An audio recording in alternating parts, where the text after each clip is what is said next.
Now this piece has been going on for over 7 years. There's neighbors kids that will like bring their kids by and their friends by on Halloween. It's like, oh, he's been working on this since I was little.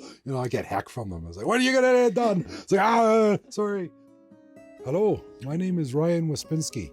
You can find my wood carvings and art at the Westin Hotel, presented by the Works Art and Design Festival. I have all these other pieces. There's one of the pieces in the show, the unfinished, one of the three on the triple-sided plinth. I started that about 30 years ago and knew I couldn't finish it with the level skill I had then. And so the process was left there kind of to ferment.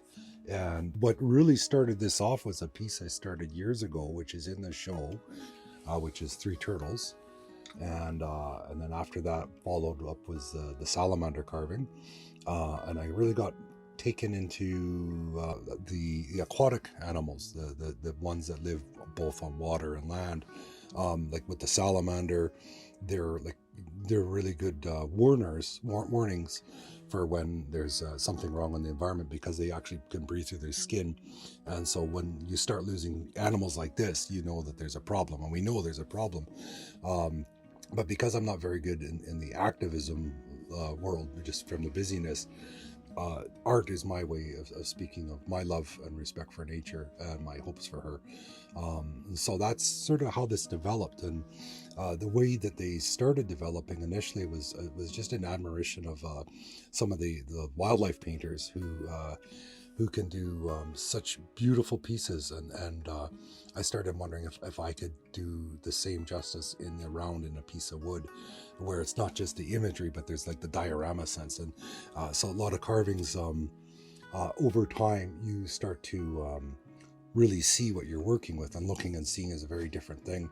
And so once you start to understand weight and gravity, and not just the piece, but how they take up the space around them, and also intention and movement, like where they're looking, where the stresses in the physicality of them are, you start to create this story.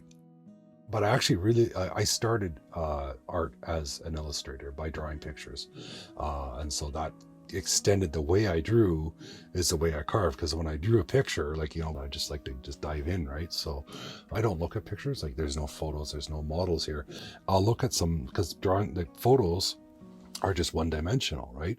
But if I look at enough and I get a sense of it, and then I can draw it without looking at a picture, moving in a way that I didn't even see, then I know that I'm understanding its movement. But the piece in the show called The Hunter, I didn't look at a single picture. I was on fire with that. Like, it was just boom, I carved it, right? That led to a lot of really interesting connections and conversations.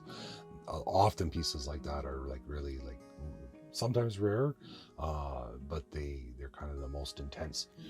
And generally, I don't have a plan of what I'm going to carve until I've done a few cuts into the wood. And so first step is I hold it, I look at it, and I look at all the different angles, and I'll walk away from it a little farther, and I'll just sit with it. And then if it jumps out, the idea, sometimes while I'm looking at it, but generally I have to get into it. And then I start to get a sense, and then it just comes as a flood. And then I pretty much see it. And then I just got to catch up to the vision. This wood is bark. It's cottonwood bark. And this is harvested off of dead standing or dead fallen trees. It's not called off of living trees. Bark has a bit different nature than the wood. It has quite a beautiful quality to it.